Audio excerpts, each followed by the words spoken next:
সেদিন হাসরের ময়দানে তুমি কেমনে বাঁচবা, যেদিন হাসরের মাঠের একদিনের পেরেশানি আর আযাব আর যন্ত্রণা কোলের বাচ্চাকে বুড়া বানায় ফেলবে, বুড়া বানায় ফেলবে। হে বান্দা, তুমি জানো না আমি মাওলার শাস্তি কি জিনিস। ফাকাইফা তাত্তাকুনা ইন কাফারতুম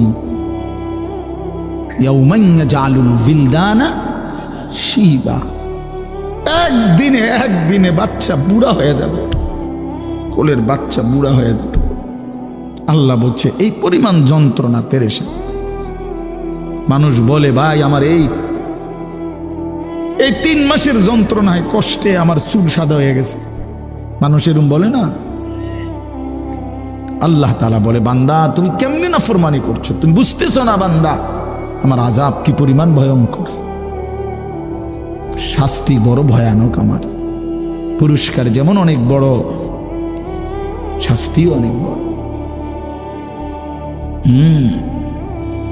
এজন্য দোস্ত বন্ধু রাত গভীরে ফিকির করে, ওই যে কুয়াশার ফোঁটা পড়তেছে গায়ে, ভেবে দেখেন জিন্দেগির হিসাব মিলায় দেখেন। আর কতদিন চুরি করবেন, আর কতদিন মিথ্যা বলবেন, আর কতদিন ডাকাতি করবেন, আর কতদিন কিস্তি নিবেন, আর কতদিন সুদ খাবেন, আর কতদিন মিথ্যা বলবেন, আর কতদিন ওজনে কম দিবেন, আর কতদিন কাস্টমারকে ঠকাবেন। আপনার ছেলেটা 365 দিনে খোদার 1 বছরে কোনো দিন ফজরের নামাজ পড়ে না। এই জানোয়ার আর কতদিন নামাজ ছাড়া থাকবে? এ তো মানুষের বাচ্চা না, এ তো হাইওয়ান, এ তো চতুষ্পদ জন্তু, এ তো শয়তান। যার কপালে সেজদা নাই তাকে শয়তান বলে। ইবলিস সেজদা দেয় নাই, এজন্যই আল্লাহ বলছে তুই শয়তান। ইবলিস সেজদা দেয় নাই, এজন্য বলছে ফাইন্নাকা রাজিম, তুই আজকের থেকে অভিশপ্ত। ইবলিস সেজদা দেয় না, এজন্য বলছে ওয়া ইন্না আলাইকা লানাতা ইলা ইয়াউমিদ্দিন, বেঈমান সেজদা দিলি না, আজকের থেকে কিয়ামত দিবস পর্যন্ত তোর উপরে আমি আল্লাহর লানত। এই বেনামাজি ছেলে মনে রাখো, তোর উপরে আল্লাহর লানত, আল্লাহর লানত, আল্লাহর লানত, আল্লাহর লানত। মালিকের অভিশাপ নিয়ে সুখে থাকা যায় না, আল্লাহর লানত নিয়ে সুখে থাকা যায় না, সুখ মিলে না। এজন্য হিসাব করেন, 60 বছর বয়স বিড়ি সিগারেট ছাড়বেন না, চা দোকানের আড্ডা বন্ধ করবেন না। আজকে 30 বছর ধরে আপনার ঘরে রঙিন টেলিভিশন চলে, প্রতিদিন নাচ গান নাটক সিনেমা, ছেলে মেয়ে নাতি নাতনি বউ বাচ্চা সবাই দেখতেছে। এটা আর কোনোদিন বন্ধ হবে না? তাইলে আর কোনোদিন বন্ধ হবে না? যার বিবি আজকে 20 বছর বেপর্দা, এই মহিলা তাইলে আর কোনোদিন পর্দা করবে না? বলো বাবা, তোমরা যারা সারা রাত মোবাইলে নাচ গান ছবি দেখো, তুমি আর কোনোদিন ফিরবা না ভাইয়া? তুমি কি এই গুনাহ আর কোনোদিন ছাড়বা না? তাইলে আর কত নারী দেখলে তোমার তৃপ্তি হবে? আর কত ছবি দেখলে তোমার তৃপ্তি হবে? আর কোন দিন ফিরবার সময় হবে? এই রাত গভীরে শেষ হিসাব করে। আলাম ইয়ানি লিল্লাযীনা আমানু আন তাখশা কুলুবুহুম লিযিকরিল্লাহ। আল্লাহ বলে মুমিন ইমানদার বান্দা আমার, আমি আল্লাহর স্মরণে, আমার বন্দিগি আর আমার জিকিরের জন্যে তোমার দিলটা নরম হওয়ার সময় আজও কি হয়নি বান্দা? আলাম ইয়ানি, বলেন বাবা, বলেন ছেলেরা, বলো বন্ধু, বলো আর কোন দিন সময় হবে? আর কোন দিন ফিরবা? কোন দিন? বয়স্ক বাবা আপনি ফিরবেন কোন দিন? আমি ফিরব কোন দিন? আল্লাহ আমাদেরকে বুঝ দান করেন, আল্লাহ আমাদের কলিজার মধ্যে ফিকির দান করেন। কোরআনুল কারীমের 29 নম্বর পারা 67 নম্বর সূরা, সূরা মুলক, এই সূরা থেকে 3টা আয়াত আমি তেলাওয়াত করেছি। 12, 13, 14 আর অল্প একটু সময়। এখান থেকে একটু কথা বলি তাইলেই শেষ। 1 নম্বর কথা হলো সূরা মুলক। সূরাটার নাম কোরআনুল কারীমের অত্যন্ত ফজিলতপূর্ণ একটি সূরা। রাসূলুল্লাহ সাল্লাল্লাহু আলাইহি ওয়াসাল্লাম বলেছেন, হিয়াল মানিআতু হিয়াল মুনজিয়াতু তুনজিহি মিন আযাবিল কবর। রাসূলুল্লাহ, একটু মনোযোগ দিয়ে শুনেন, দেরি করব না আমি। রাসূলুল্লাহ সাল্লাল্লাহু আলাইহি সাল্লাম বলেন, এই সূরা মুলক 67 নম্বর এই সূরাটি হচ্ছে বাধা দানকারী, রক্ষাকারী। প্রশ্ন হলো কিসের থেকে রক্ষা করে, কিসের বাধা দেয়? তো নবীজি বলেন, তুনজিহি মিন আযাবিল কবর। এই সূরাটি কবরের আযাব থেকে যে নিয়মিত পড়বে তাকে রক্ষা করবে, কবরের আযাব থেকে বাধা দিবে, কবরের আযাব থেকে রক্ষা করবে। কোন সূরা? সবাই বলেন। ছোট্ট সূরা, মাত্র 30টা আয়াত, 29 পারায়। এই ছোট্ট সূরাটি রাসূলুল্লাহ সাল্লাল্লাহু আলাইহি সাল্লাম বলেন কবরের আযাব থেকে রক্ষা করবে। তাফসীরে কুরতুবীর মধ্যে আছে, আল্লাহর নবী সাল্লাল্লাহু আলাইহি সাল্লাম বলেন, আমার দিল চায়, নবীজি বলছেন, লাওয়াদিত্তু, আমার দিলের আকাঙ্ক্ষা, দিলের তামান্না, নবীর দিলের আশা। রাসূলুল্লাহ সাল্লাল্লাহু আলাইহি সাল্লাম বলেন, আমার মনটা চায়, আমার দিল চায়, আমার উম্মতের প্রতিটা ঈমানদারের কলবে এই সূরা মুলকটা থাকুক।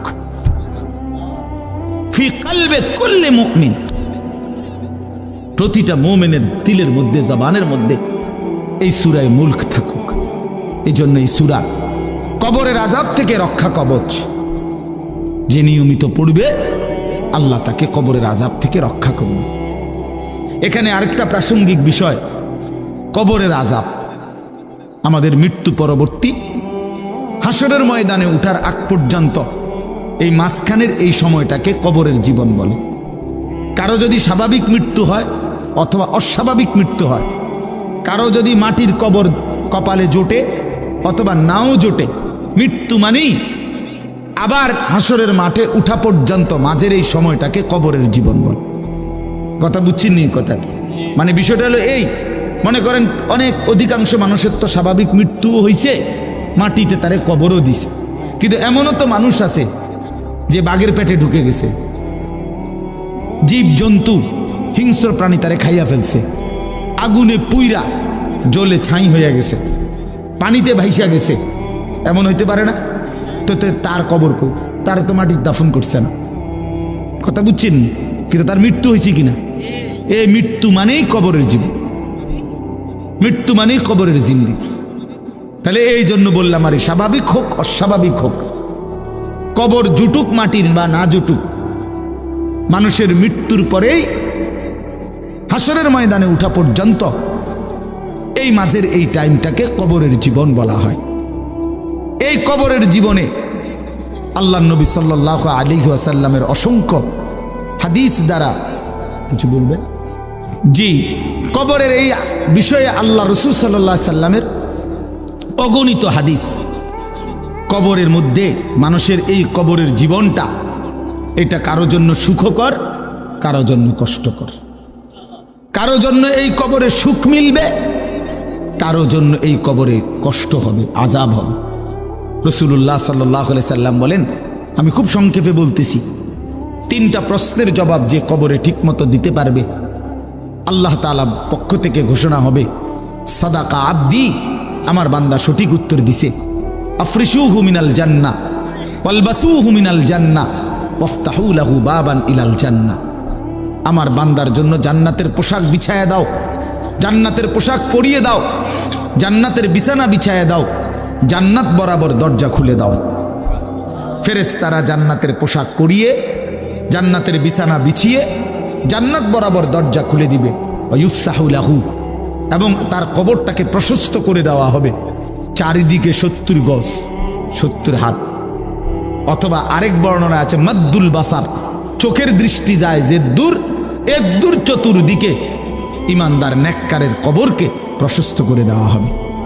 এই সুন্দর প্রশস্ত ঘরে নেককারকে শোয়াইয়া, জান্নাতের বিছানা পোশাক পরাইয়া ফেরেশতা বলবে, ভাই সাহেব নাম কা নাওমাতিল আরুস, নতুন জামাই যেভাবে বাসর ঘরে নতুন দুলহা ঘুমায় আরামসে সুখের বাসরে, আমনে আমনে ঘুমান, আমনে ঘুমান, কেউ ডিস্টার্ব করবে না। আমরা এসে নিয়ে যাবো পরে সময় মতো আপনারে। ইসরাফিল ফু দিবে দ্বিতীয়বার, আমরা এসেই আপনারে নিয়ে যাব। আপনি আপাতত এখানে আরামসে সুখের জান্নাতের নিয়ামত ভোগ করতে থাকেন। যে ব্যক্তি কবরে 3টা প্রশ্নের জবাব দিতে পারবে না, রাসূলুল্লাহ সাল্লাল্লাহু আলাইহি সাল্লাম বলেন আল্লাহ তাআলার পক্ষ থেকে বলা হবে কাযাবা আবদি, আমার বান্দা নাফরমান মিথ্যা বলেছে।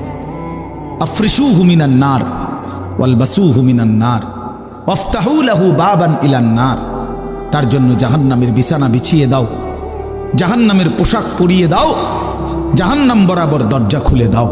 নাউযুবিল্লাহ। ফেরেশতারা এই 3টা কাজ করবে। প্রথম, এই হলো এক গ্রুপের কাজ। ওনারা এই জাহান্নামের বিছানা, জাহান্নামের পোশাক আর জাহান্নামের বরাবর দরজা খুলে দিবে। এই হলো একটা হলো। 2 নাম্বার, আল্লাহ রাসূল সাল্লাল্লাহু আলাইহি ওয়াসাল্লাম বলেন এই নাফরমানের কবরে এরপরে একজন ফেরেশতা আসবে।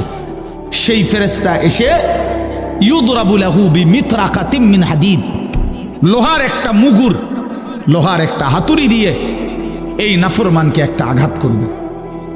দরবাতান বাইনা উদুনাইহি, আঘাতটা 2 কান বরাবর মাঝখানে।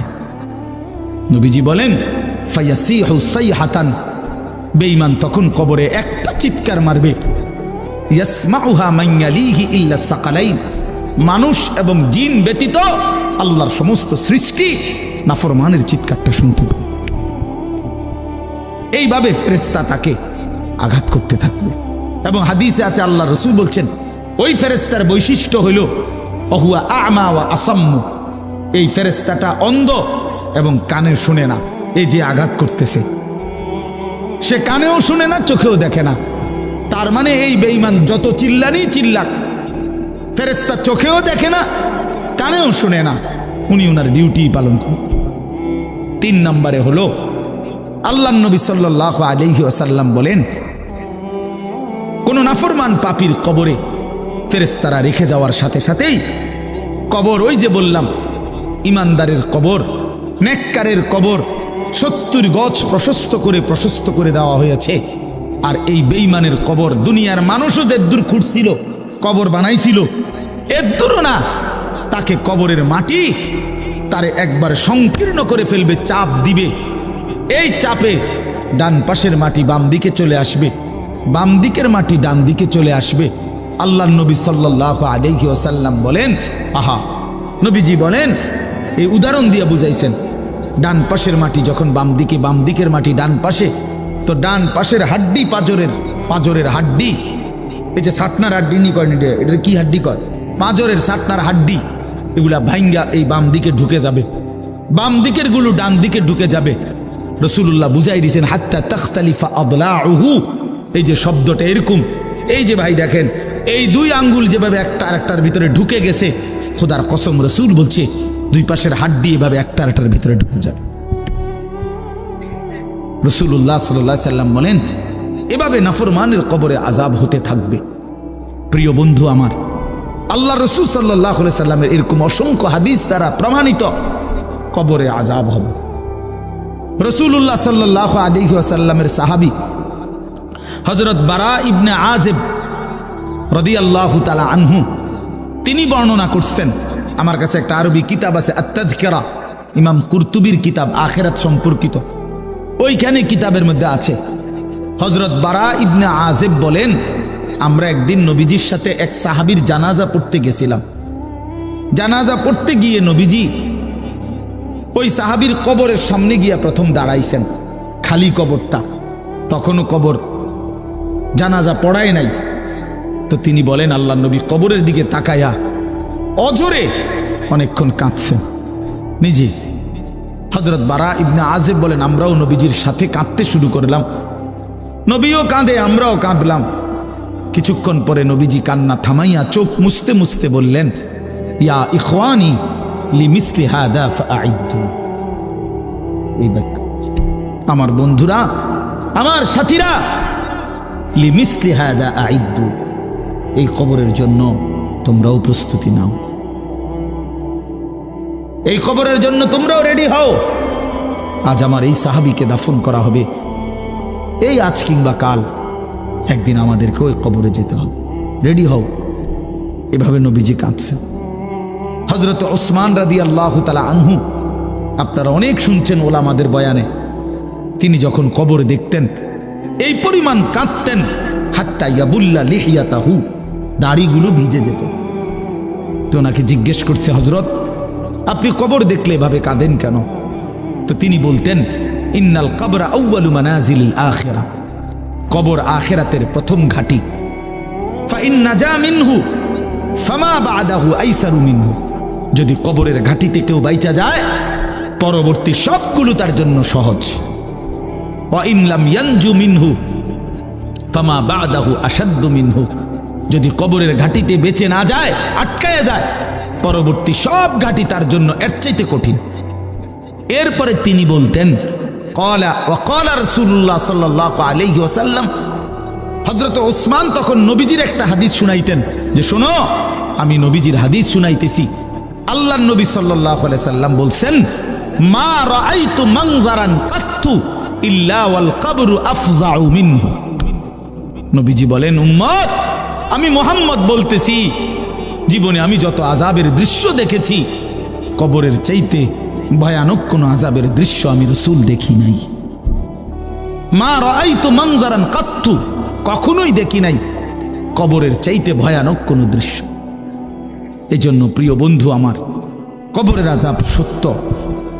এই আজকে আমরা যারা নাফরমানি করছি, আমরা যারা আল্লাহর অবাধ্য, নামাজ রোজা, হালাল হারাম পাক নাফাক, শরীয়তের হুকুম আহকাম পাত্তাও দিচ্ছি না, আমাদের আখিরাত তো আছেই, হাসরের ময়দান তো আছেই, কবরেই ভীষণ আযাব হবে, কবরের কষ্টটাই সহ্য করা যাবে না। মুহাদ্দিসিনে কেরামের কারো কারো মত হইল, সর্বশেষ যেই লোকটা কবরে যাবে হতে পারে তাকে 40,000 বছর কবরে থাকতে হবে। তো এখন যারা কবরে যাচ্ছে, নূহ আলাইহিস সালামের জামানায় যারা কবরে গেছে, ইব্রাহিম আলাইহিস সালামের জামানায় যারা কবরে গেছে, রাসূলুল্লাহ সাল্লাল্লাহু আলাইহি সাল্লামের জামানায় যারা কবরে গেছে, তারা বাপ আজকে কতদিন কবরে পড়ে আছে? নাকি মাঝিদি একবার কিয়ামত হইছে? কথা বলেন না, হইছে? তো তারা আজ কতদিন পড়ে আছে? তো সর্বশেষ ব্যক্তিটাও যদি 40,000 বছর থাকতে হয়, তাহলে আগের মানুষগুলো আমাদের কি হালাত? এই জন্য দোস্ত আমার, রাসূলুল্লাহ সাল্লাল্লাহু আলাইহি সাল্লাম 5 ওয়াক্ত নামাজের পরে হাদিসে আছে, নবীজি কবরের আযাব থেকে পানাহ চাইতেন। আল্লাহুম্মা ইন্নী আউযু বিকা মিন আযাবিল কবর ওয়া মিন ফিতনাতিল কবর ওয়া মিন ফিতনাতিল মাসীহিদ দাজ্জাল ওয়া মিন ফিতনাতিল মাহইয়া ওয়াল মামাত। এটা নবীজির 5 ওয়াক্ত নামাজের পরের কমন দোয়া ছিল। নিয়মিত কবরের আযাব থেকে মুক্তি চাইতেন, অথচ তিনি নিষ্পাপ, যার নিজের কোনো গুনাহ নাই, তিনি যদি এতবার দোয়া করতেন, আমি আপনি কি পরিমাণ দোয়া করা উচিত? অতএব আমি রাত গভীরে মনে করাই দিলাম, আমাদের কবর সত্য। প্রিয় বন্ধু আমার, বাবারা আমার, হাসলেও মরে যাবেন, কাঁদলেও মরে যাবেন, সুখে থাকলেও মরে যাবেন, দুঃখে থাকলেও মরে যাবেন। আল্লাহ যেন বারবার বলছে, বান্দা তুমি চাও কিংবা না চাও, আমি কিন্তু তোমার এনে থাকতে দেব না। বান্দা তুমি চাইলেও থাকতে দেব না, তুমি না চাইলেও থাকতে দেব না। আমি বান্দার রাখতাম না, এখানে এটা রাখতাম না, তোমারেও মনে রাখতাম না, পৃথিবীটাকেও আমি জাগাত রাখতাম না। শুধু শুধু তুমি এটা লইয়া কামড়াকামড়ি করো না বান্দা, রাখবো না আমি তোমারে রাখবো না। অতএব আমরা মরে যেতেই হবে। অট্টালিকার মানুষটাও মরে যাবে, কুড়ে ঘরের মানুষটাও মরে যাবে। জীবনে যে দুঃখ দেখে নাই সেও মরে যাবে, জীবনে যে সুখ দেখে নাই সেও মরে যাবে। মরবো কিনা আমরা বলেন? কবরে যেতে হবে কিনা আমাদের? অতএব আমাদের দায়িত্ব কবর, হাসর, মিজান, ফুলসিরাত, আখিরাত, জান্নাত, জাহান্নাম, এগুলোকে ভয় করা, বিশ্বাস করা। আর এগুলোকে ভয় করা মানেই আল্লাহকে ভয় করা। এগুলোকে ভয় করা মানেই কাকে ভয় করা? এগুলো আমরা দেখছি কেউ না, এ না দেখেই ভয় করতে হবে। কবর, হাসর, মিজান, ফুলসিরাত, জান্নাত, জাহান্নাম, কবরের শান্তি, কবরের শাস্তি, এগুলো না দেখেই বিশ্বাস করা, এটাই আল্লাহর ভয়, এটাই আল্লাহকে ভয়। আর আল্লাহকে যে ভয় করে, এগুলোকে যে ভয় করে, আল্লাহর কসম এটার অর্থই হলো সে গুনাহ থেকে নিজেকে বিরত রাখে। এই জন্য একটা সহজ কথা, যে গুনাহ থেকে বিরত থাকে সেই আল্লাহকে ভয় করে, যে আল্লাহকে ভয় করে সে গুনাহ থেকে বিরত থাকে। কথা বুঝছেন না আমার? এই কথাটাই আল্লাহ বলছেন, ইন্নাল্লাযীনা ইয়াখশাউনা রাব্বাহুম বিল গায়বি, নিশ্চয়ই যারা আল্লাহকে ভয় করে না দেখে। এই কথার অর্থ হইল আমি আল্লাহকেও দেখি না, অথচ আমার আল্লাহকে আমি ভয় করি। আমি কবর দেখি না, জাহান্নাম দেখি নাই, আখিরাত দেখি নাই, হাসরের ময়দান দেখি নাই, মিজান ফুলসিরাত দেখি নাই, কিন্তু আমি আল্লাহ রসুলের কথার উপরে, কোরআনের কথার উপরে আমার মালিকের এই কথাগুলো বিশ্বাস করি, ভয় করি। তো এই কথার উপরে যাদের জীবন, তার মানেই তারা গুনাহ থেকে বেঁচে থাকে। আল্লাহ তাআলা বলেন, আল্লাহকে ভয় করে না দেখেই আল্লাহর কথা, আল্লাহর আখিরাতের বিষয়গুলোকে তাফসিরে লিখছে, ইয়াখাফুনাল্লাহ ওয়া ইয়াখাফুনা আযাবাহু। তো আল্লাহর আযাবকে যারা ভয় করে, আল্লাহকে যারা ভয় করে, গুনাহ থেকে যারা বিরত থাকে, আল্লাহ বলেন আমি ওয়াদা দিলাম আমার সেই বান্দাদেরকে আমি দুইটা পুরস্কার দেব। এক, লাহুম মাগফিরাতুন, তাদের পেছনের জিন্দেগির সব গুনাহ মাফ করে দেব। দুই, ওয়া আজরুন কাবীর, সবচেয়ে বড় বিনিময় আমার জান্নাত দিয়ে দেব। এরপরে আল্লাহ বলেন, আমাদের সবাইকে বলছে, ছেলেরা তোমরাও শোনো, আমাদের সবাইকে আল্লাহ বলছে, বান্দা তোমার তিনটা অবস্থা। একটা হইলো তুমি কিছু কথা জোরে বলো, কখনো আস্তে আস্তে বলো, আর কখনো অন্তরের মধ্যে জল্পনা কল্পনা করো। তুমি শুধু এদ্দুর মনে রাখো, বান্দা আমারে আড়াল করতে পারতা না, আমারে আড়াল করতে পারতাম না। তুমি আস্তে বললেও আমি শুনি, তুমি জোরে বললেও আমি শুনি, তুমি অন্তরের ভিতরে লুকাইয়া রাখলো আমি তাও জানি। কাজে আমার থেকে তুমি বাঁচতে পারতো না, আমার থেকে। এই জন্য যুবক, তুমি মনে করো ইয়ারফোন লাগাইলে আর কেউ শোনে না, না মানুষে না শোনে না, মালিক তো শোনে। তুমি মনে করো রাত 2টা বাজে, দরজা লাগায় ফেললে, লাইট নিভাইয়া ফেললে, এবার মোবাইলে উলঙ্গ ছবি দেখলে আর কেউ জানে না, তো দুনিয়ার কেউ না জানে না, মালিক বলে বান্দা আমি তো জানি। আলাম ইয়ালাম বিআন্নাল্লাহ ইয়ারা, আল্লাহ বলে জানো বান্দা আমি তোমাকে সারাক্ষণ দেখি, সারাক্ষণ দেখি। আলা ইয়ালামু মান খালাক ওয়া হুয়াল লাতীফুল খাবীর। এই শেষ আয়াত আল্লাহ বলে, বান্দা আমি তোমার কাছে একটা যুক্তি দেখাই। আল্লাহ আমাদের সামনে একটা যুক্তি দেখাচ্ছে, এই বান্দা তুমি বলো তো, যিনি সৃষ্টি করলেন তিনি বুঝি জানবেন না? এটা তুমি কেমনে ভাবলা? আলা ইয়ালামু মান খালাক, যিনি বানালেন তিনি জানবেন না? এটা যিনি বানাইলো, যে কোম্পানি, আপনি যদি বলেন যে এই কোম্পানির মেন যারা প্রোডাক্ট করলো, এটা উৎপাদন করলো, তারা বুঝি জানে না যে কোন এন দিয়ে কথা কয় না, এন দিয়ে কথা কয়, এরা জানে না, আপনি পণ্ডিতি করলো বেনে নাকি? কথা বলেন না? তাহলে যিনি বানাইলেন তিনিই তো অধিক জানবেন, ঠিক কি না বলেন? আল্লাহ তাআলা বলেন, বান্দা আমার থেকে লুকাইবা কেমন? আমি তো তোমাকে বানিয়েছি, আমি তো তোমাকে সৃষ্টি করেছি। মজার কথাগুলো তাফসীরের মধ্যে লিখছে, মক্কার কুরাইশরা এই আয়াতের ব্যাখ্যার মধ্যে আছে, ওয়া আসিররু কাওলাকুম, মক্কার কুরাইশরা নবীজির বিরুদ্ধে দিবানিশি ষড়যন্ত্র করত। তো ষড়যন্ত্র করলে মাঝে মধ্যে বইয়া কথা যে কইতো, তো বাটফারেরা কইতো কি একজন আরেকজন, আস্তে কো আস্তে, হেই আস্তে আস্তে, আসিররু আস্তে কও, কেন?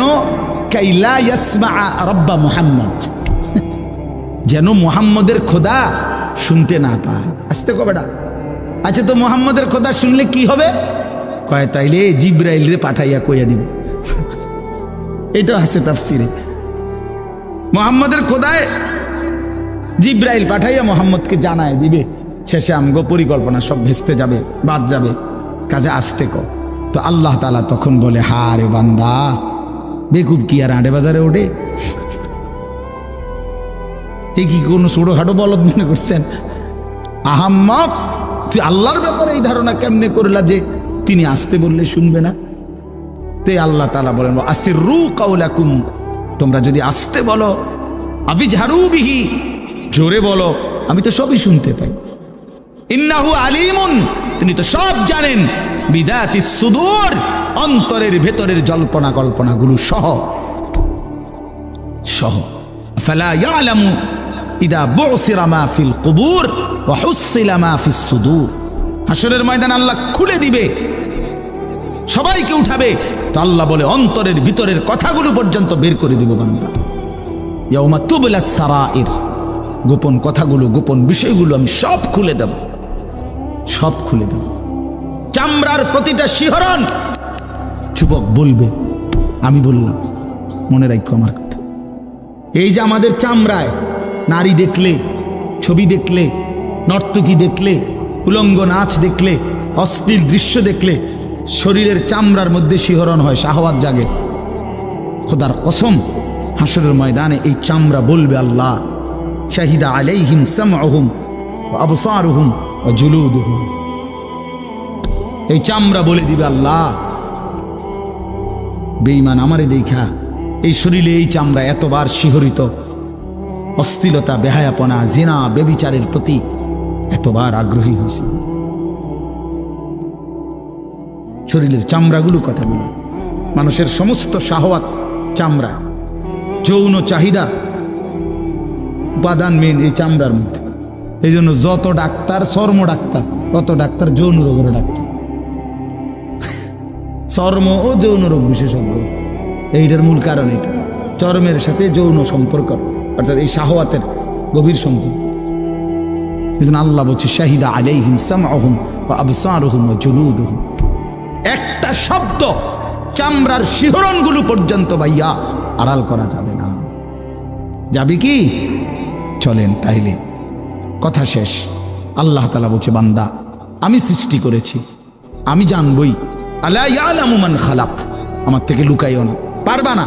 ওয়া হুয়াল লতীফুল খাবীর, আল্লাহ সূক্ষ্ম থেকে সূক্ষ্ম, বিন্দু থেকে বিন্দু বিষয়ে জানেন, সমস্ত বিষয়ের পূর্ণ খবর রাখেন। কাজে ইনশাআল্লাহ আমি দুইটা কথা বলছি। এক নাম্বার কথা হলো, এই 2 দিনের সবগুলো ওয়াজের মাধ্যমে, জুমার বয়ানের মাধ্যমে, বা এক কথায় আপনি আল্লাহর কথা যে প্রতিনিয়ত শুনতেছেন, এর মাধ্যমে নিজের হিসাব মিলাইয়েন যে আপনার ইমানের হালাত কি, আখিরাতের হালাত কি, নিজের ভিতরে ইবাদত বন্দিগির ফিকির কি। ওয়াল তানজুর নাফসুম মা কদ্দামাত লিগাদ, মিলাইয়েন। নবীজি সাল্লাল্লাহু আলাইহি সাল্লাম বলছেন, এই হাদিসটাই আমি পড়ছিলাম, আল কাইয়িসু মান দানা নাফসাহু ওয়া আমিলা লিমা বাদাল মাউত।